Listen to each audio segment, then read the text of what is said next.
space engineers. This is Captain Rick Havoc with the Terran Republic Navy, Commander and Chief Engineer of the Terran Republic Shipyard, and I hope you're all having a wonderful day. I am coming to you today from the Research and Development Station of the Terran Republic Shipyard to bring you a combat test and review of this ship in front of us. This is the Kida Exploration Carrier by someone whose name I can't pronounce because it appears on the workshop page in Chinese characters that I can't pronounce. And it's not a bad little small carrier as long as you don't expect too much, really. I mean, the real drawback to a ship with an open design like this is I think this ship would be very vulnerable to railgun fire. I don't think this ship would hold up well subjected to railgun fire. In fact, I may actually do some additional testing and see how well this ship can withstand railgun fire. Anyway, that's for another day. Right now, we're just it's got plenty. I mean, it's got plenty of thrusters, and it is armed. He put artillery turrets on it, and some Gatling turrets, but I had to add some point defense in the nose. I had to put some Atlas, because interior turrets just don't cut the mustard for point control, for point defense. I'm sorry to say this, but it's true. You cannot expect good point defense from interior turrets. You got to use gas or lasers if you're gonna like Eric's weapons mod has laser point defense turrets. Those are real nice. But in any case, let's get onto this ship and have a here it is. Here's our. I mean, for one thing, it's set up for landing. You can land on a planet with this ship and get all the way to the ground.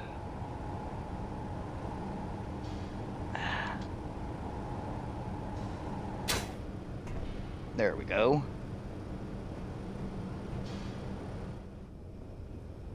It's even got some, not only the artillery turrets, it's also got some fixed artillery firing forward.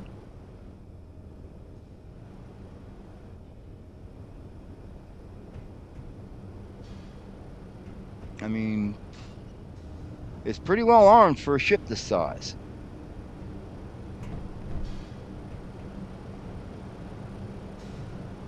And that takes us up to the flight deck.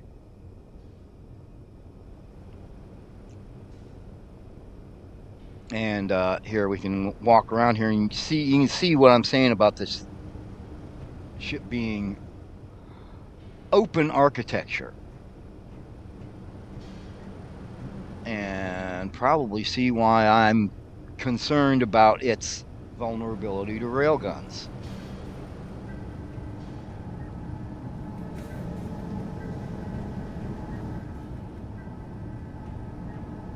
Let's see, got anything here? Oh yeah. All right, and we go this way. It's a little this ship definitely takes some getting used to getting around it. especially if you're more used to getting around inside an enclosed ship. But here we have quarters, and it's also, you can look down into the hangar bay down there from here, and got a couple bunks, and we got armory locker, and we got the full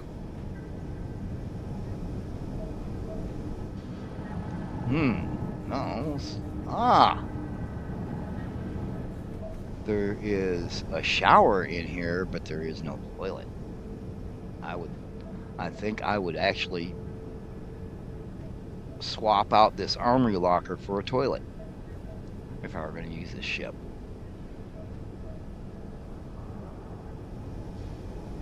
But it's also got a dispenser in here. That's nice.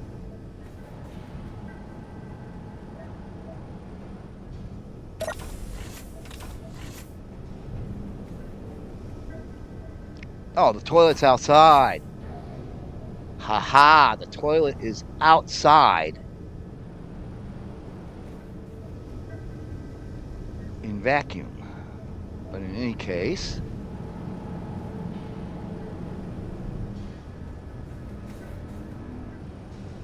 this is basically takes you back down the other side of the ship here.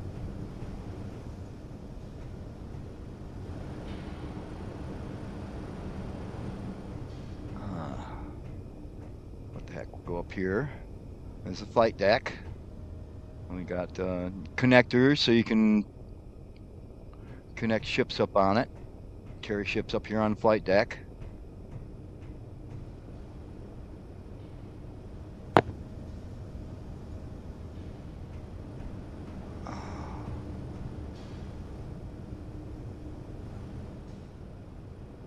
Let's see.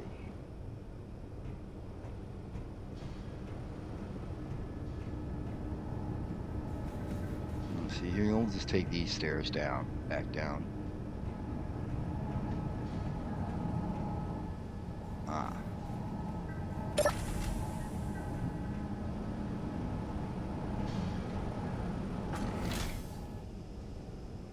And this is your, I don't know what you'd call this room. It's got got some program blocks in here, automatons program blocks, and decorations, and the galley.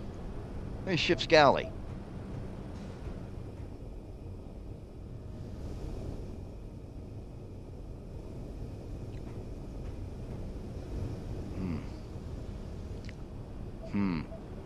Although, if this is the ship's galley, ship's mess, it would actually make more sense to have the dispenser on this level than up in the quarters, but whatever.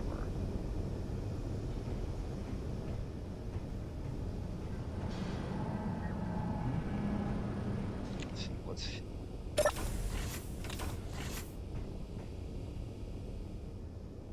Okay.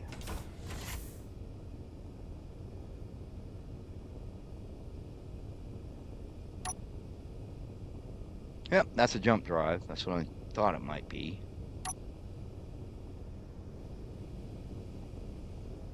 All right.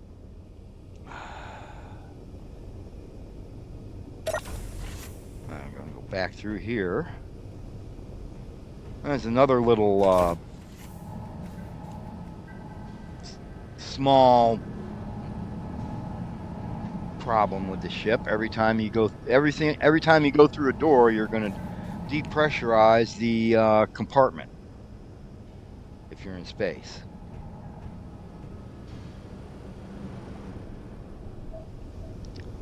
Because he didn't make any of these doors airlock doors.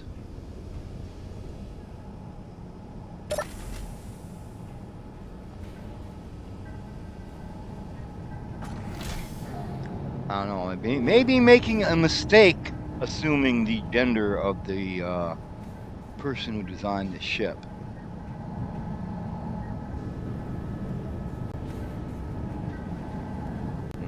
Okay, let's see. Okay, Okay. I think we're going to get down to the hangar this way.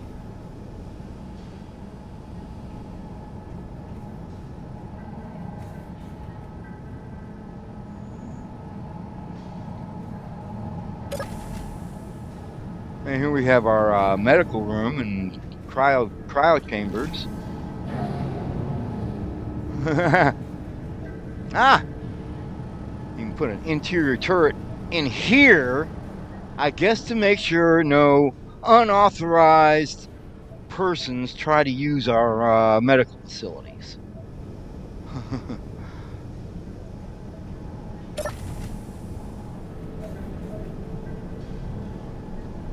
see. All right, yeah, and this will take us down and we'll get into the hangar bay here. Yep. So this is the hangar bay, and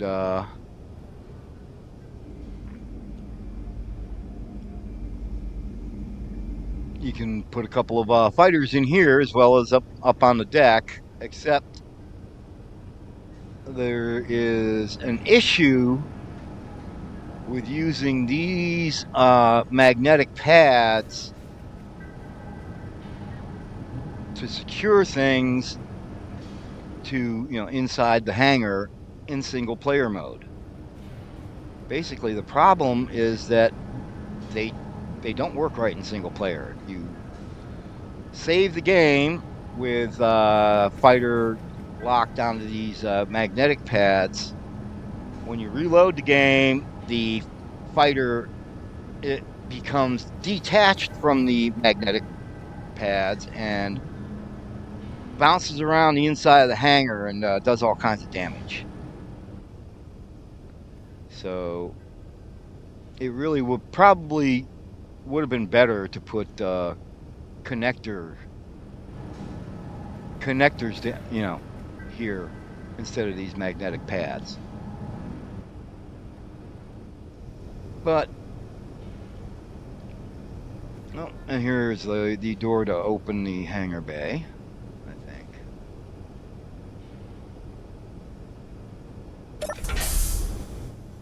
Yep, that opens the hangar door.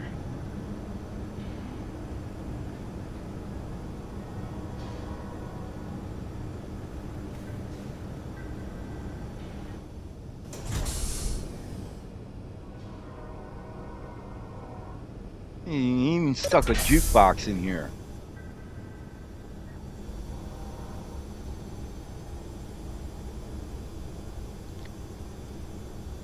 I guess so. If you're say doing maintenance on on one of your fighters in here, you can listen to music. Have some music to listen to.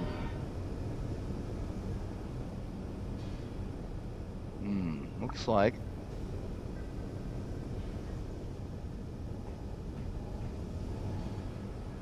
Oh, looks like this is where our assembler is located, judging from the from what I see through the window there.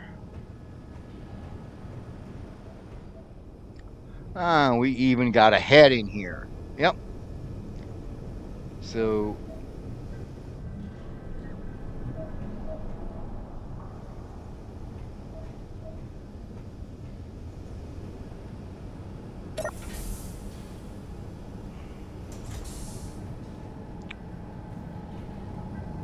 oh no, it's not a bad little ship.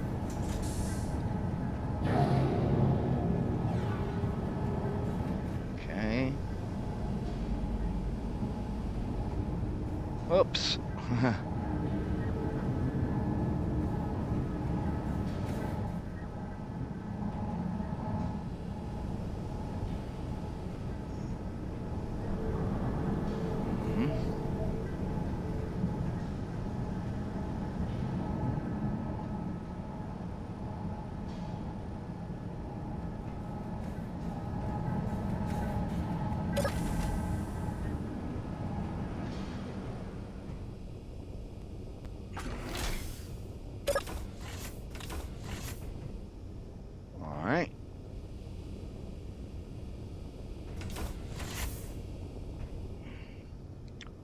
And this is our access to the control, the bridge. You see we got another jump drive in the floor here. And a interior turret to greet any unauthorized people trying to gain entrance this way. And we've actually got two control stations here. We got a control seat over here, and we got the flight seat, which is actually your main control seat. And we got a console block over here and a chair to sit on, so you can so there's places for 3 people to sit in this control room.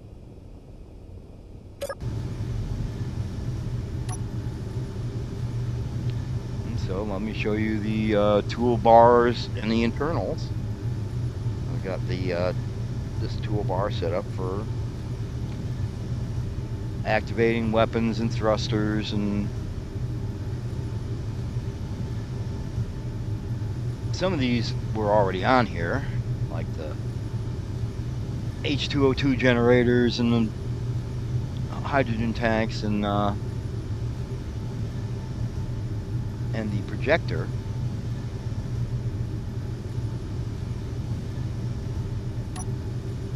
And here's where here's the toolbar for controlling the axial weapons, the fixed artillery and the nuke launcher, and our controls for reducing the power on the gyros so we can aim properly. And we got our controls for the jump drive and our AI defense, AI behavior on off switch. And that's all I've got set up on here right now. It's more than I need for the purposes of testing the ship. And now let's have a look at the internals.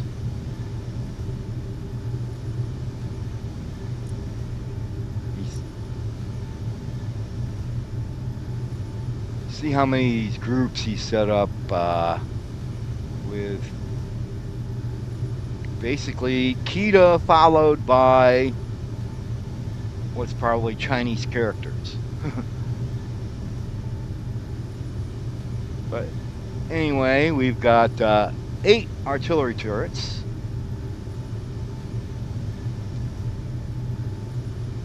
3 hydrogen tanks, gravity generator, of course, jump drive, of course, jukebox, of course, I already mentioned that. Here are the Atlas point defense and the nuclear missile launcher I added. Now let's see, we're gonna have to do this, I think.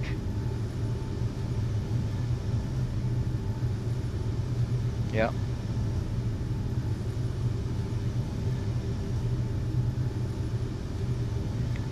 And we do have at least basic production aboard the ship. We have basic assemblers and basic refineries,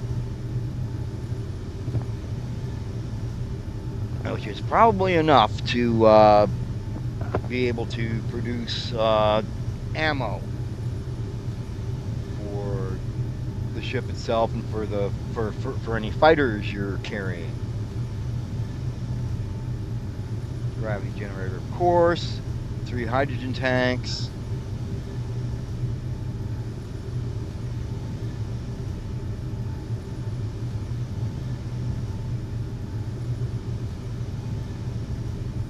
and we got 6 H2O2 generators, an ore detector, small warfare. That's probably, I really,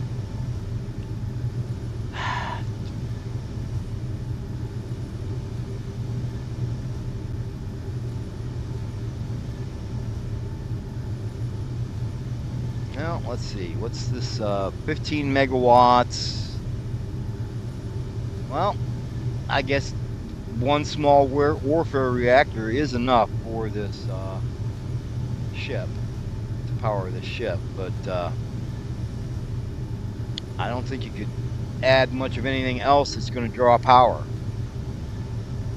Don't not sure how good the shields would be if you were to put shields on the ship with that little power to